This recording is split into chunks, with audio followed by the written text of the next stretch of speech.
All right, we're ready to continue on with Georgia. We'll ask Coach White for some general thoughts on the game, then we'll take your questions just for the student athletes and excuse them, and then finish up with Coach. So, Coach White, if you begin. Yeah, congrats to LSU. Advancing in any tournament is significant, and thought those guys deserved to win. I know they've experienced a lot of adversity. We have also, and I thought both teams played really hard. Dug ourselves a pretty significant hole there, late first half, early second half. I thought the last 17 minutes of the game or so we played incredibly hard, left a lot of energy and enthusiasm and positive attitude out there on the floor. Unfortunately, there are 18 offensive rebounds, 25 second chance points. KJ Williams plays in the paint late in the game, and his decisions with the basketball, 4 assists, 1 turnover. I thought he was terrific. I thought Trey Hannibal was terrific as well. 4 offensive rebounds at the guard spot. Hit a timely jumper near the end, and then a huge X factor in the game. We found out right before the game that Fountain's not playing, and talk about take advantage of an opportunity. Sean Phillips was was a very, very big factor in the game, getting 13 and 6 offensive rebounds. The way we finished the season is obviously not what we were looking to do. I do like our approach. I liked our approach coming into this one. I loved our fight today. This team's overcome adversity all season. Tough way to go out, but I do feel like we laid a foundation. I'm very appreciative to our seniors. Just had a conversation, obviously, in the locker room. I'm proud of those guys. They've all developed on and off the court throughout the year. I'm also thankful to our fans that made the trip. Disappointed for them. Obviously, most disappointed for our guys, especially for our seniors. All right, we'll take questions for either of the student athletes. If you'll raise your hand, and we'll get one of the remote mics to you. Let's start on the left side. For Jabri, first, I guess, the halftime.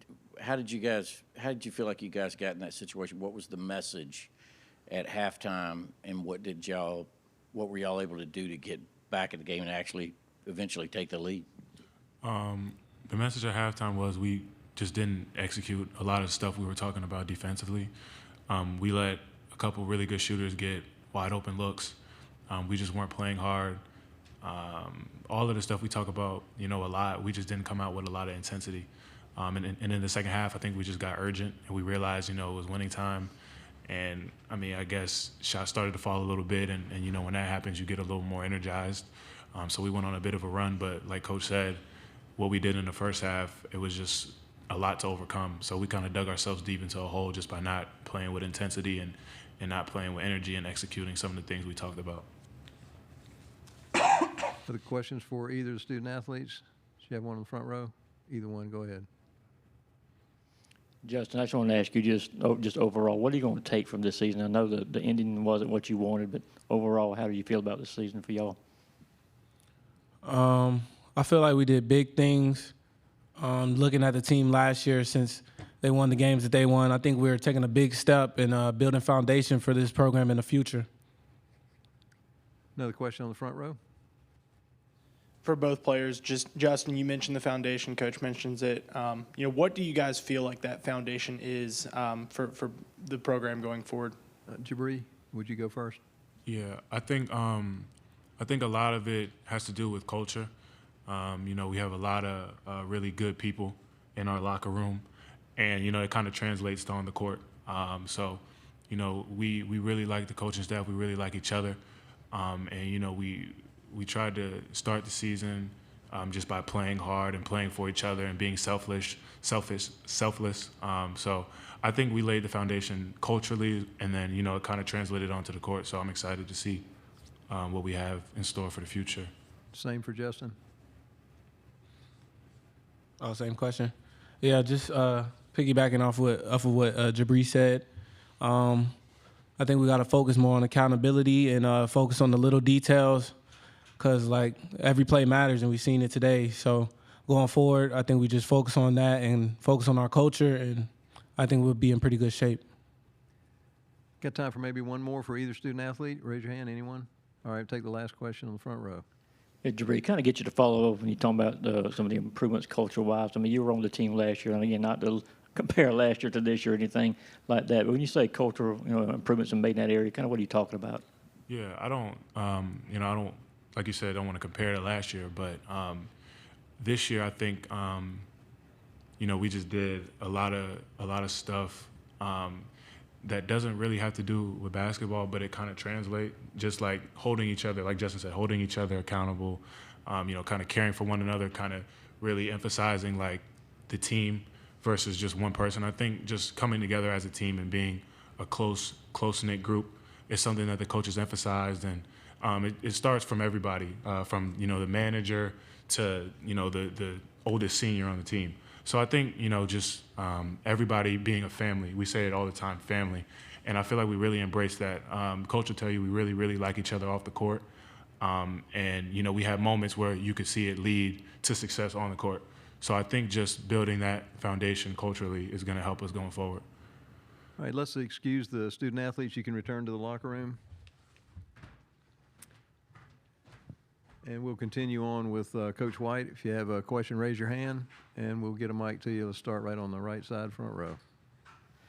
Mike, obviously we did not see Cario but a couple of minutes there early in the second half. Kind of what was the reason for that? These ones are always tricky for me. You're trying to win a game. I mean, we had several 4 or 5 in the first half, and then one that was glaring early second half. Contest, missed block out,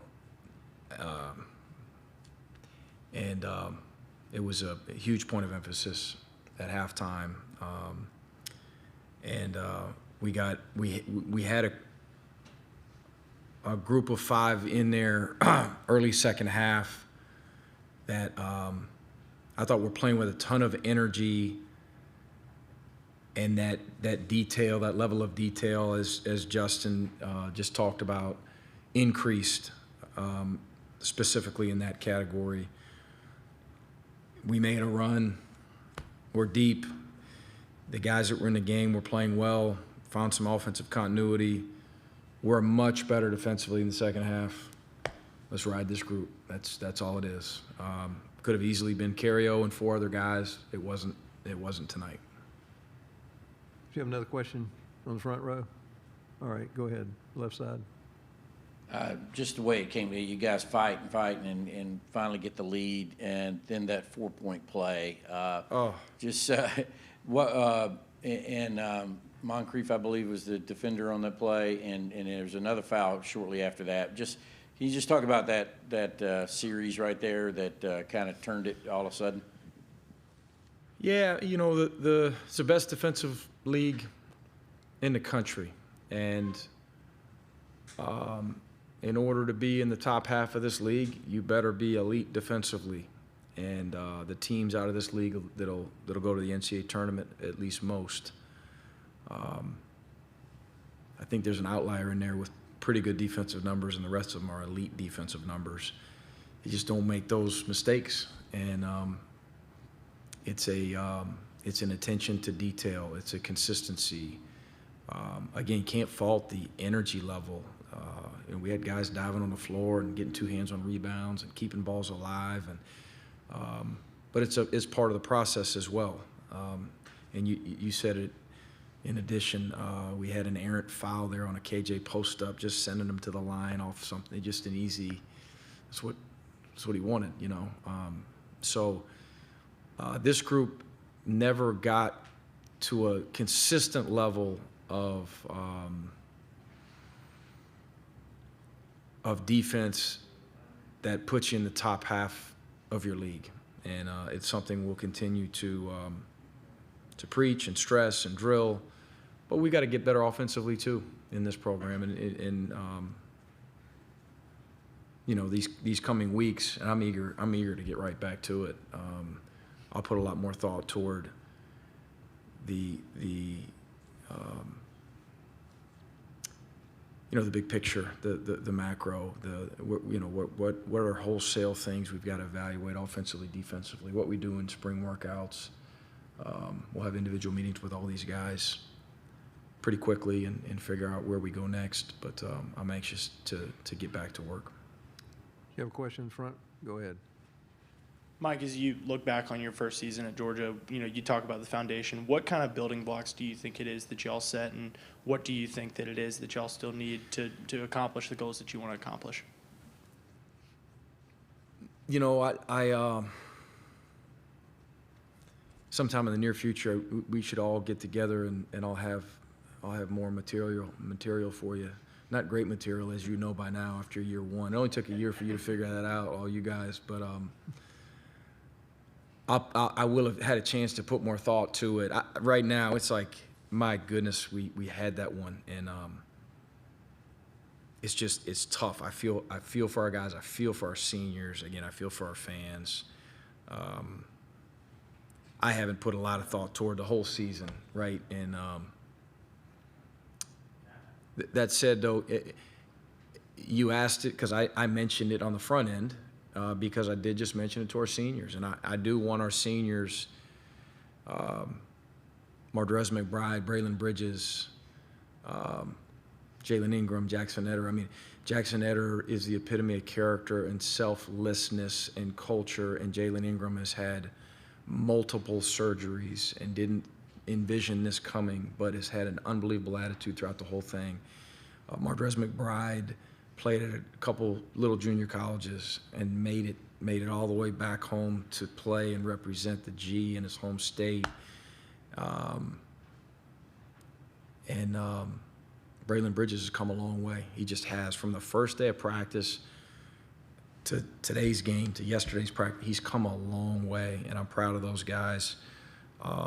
The overall foundation, I mean, heck, it probably should just start with the simplicity of we added some wins. It's something that we can sell in recruiting. The fact that you know, there's some momentum, there's some positivity. We took a step simply in the right direction. I'll have more for you in the future. We got time for one more question. Anyone? All right, let's take it on the left side. You mentioned Braylon. Yeah, he had a couple of that hook shot came a long way this year. He had a couple of looks at it, and they didn't go down. And he seemed to have really taken it hard, both on the court and then afterward. You could tell there'd been some emotion spent. Can you just talk a little bit about him?